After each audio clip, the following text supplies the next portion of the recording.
Je vais tout vous révéler sur les marques d'extension et vous dire comment choisir parmi la multitude des offres, car il faut savoir qu'il y a 3 critères pour faire le bon choix parmi toutes ces marques. Premièrement, il est extrêmement important de savoir d'où vient le cheveu, car la provenance est la seule vraie garantie de la qualité des extensions, pour plusieurs raisons. L'explication est particulièrement complexe et sera le sujet d'une autre vidéo dans laquelle je vous parlerai de tous les types de cheveux et je vous donnerai des explications précises sur la façon dont les cheveux sont choisis, les différents traitements subis sur les cheveux d'extension et pourquoi certains cheveux sont plus adaptés que d'autres. En attendant, je vais faire simple afin que vous compreniez bien. Par exemple, vous n'obtiendrez pas la même qualité de cheveux si vous partez d'un cheveu indien ou asiatique, tous deux de nature très foncée, et que vous les éclaircissez en blond, que si vous partez d'un cheveu européen châtain clair et que vous le colorez en blond, ou un cheveu russe déjà blond, qui ne nécessitera aucun traitement lourd ou agressif. Pour avoir moi-même travaillé pour une marque d'extension, je connais parfaitement le processus d'éclaircissement utilisé. Pour l'avoir testé et vu de mes propres yeux, même avec toutes les précautions du monde, vous n'aurez jamais la même qualité de cheveux si vous passez du brun foncé au blond que si vous passez d'un châtain clair à un blond. À partir du moment où vous retirez le pigment naturel du cheveu, vous le fragilisez indéniablement, même en prenant votre temps. On le voit déjà bien, lorsqu'une brune veut décolorer ses cheveux, il faut passer par plusieurs étapes. Et elle sait très bien que malgré toutes les précautions, ses cheveux seront quand même très sensibilisés et qu'il faudra faire beaucoup de soins ensuite pour les maintenir ou les réparer. Alors vous me direz, c'est pas grave, moi je suis brune, donc pour les bruns, peu importe la provenance, la qualité sera la même.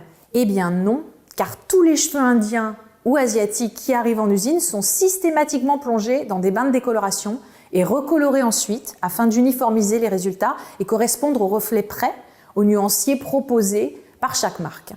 Les cheveux asiatiques, pour la plupart, sont même plongés dans des bains d'acide pour détruire des couches de kératine et l'affiner, pour ensuite les envoyer dans des pays dont les cheveux sont de type européen.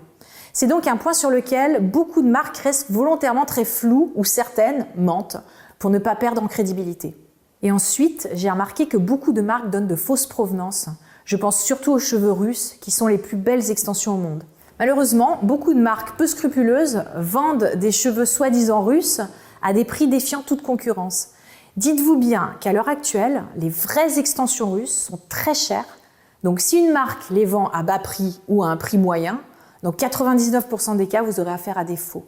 Je connais les cheveux russes depuis très longtemps et le salon que j'ai créé a été le premier à en proposer en France. Et depuis, j'ai vu une multitude de marques et boutiques en ligne vendre des cheveux russes à des prix complètement dérisoires. Une mode est née avec son lot d'abus, alors soyons logiques, vous n'aurez jamais une Rolls au prix d'une Twingo. Ensuite, la technique utilisée. Alors là, c'est au contraire un point sur lequel les marques communiquent énormément et peuvent développer tout leur argumentaire marketing. Il n'y a aucun tabou sur ce sujet. C'est même d'ailleurs pour ça que la plupart des gens ne parlent quasiment que de la technique ou du prix au détriment de la provenance des cheveux et se retrouvent parfois déçus du résultat peu naturel, de mauvaise qualité ou qui ne dure pas dans le temps. Ensuite, bien sûr, le choix est évidemment très important et privilégiez toujours les techniques sans colle que les marques appellent kératine, sans chaleur et évitez les techniques à fil ou cousu. Les techniques les plus douces sont les micro-rings, les nano-rings et les bandes adhésives quand elles sont posées par un professionnel uniquement. Ensuite, le prix, ou plus exactement le rapport qualité-prix.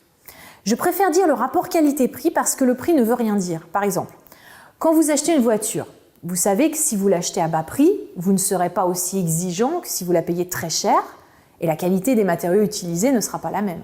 Eh bien, c'est la même chose pour les extensions. Par contre, si on vous annonce un tarif élevé, il faut que la provenance et la technique soient à la hauteur du prix. Car là encore, certains pratiquent des tarifs élevés sur des cheveux provenant d'Inde, par exemple, qui se négocient pourtant à des tarifs relativement bas, mais ils pratiquent des traitements longs et coûteux pour essayer de ne pas les endommager, qui vont donc augmenter le coût de production et ensuite, ils vont procéder à un marketing puissant afin de vous convaincre que leurs extensions sont les meilleures grâce à ces procédés. Alors vous me direz, pourquoi tous ces efforts alors qu'il suffirait d'utiliser des cheveux de meilleure qualité comme l'européen ou le russe?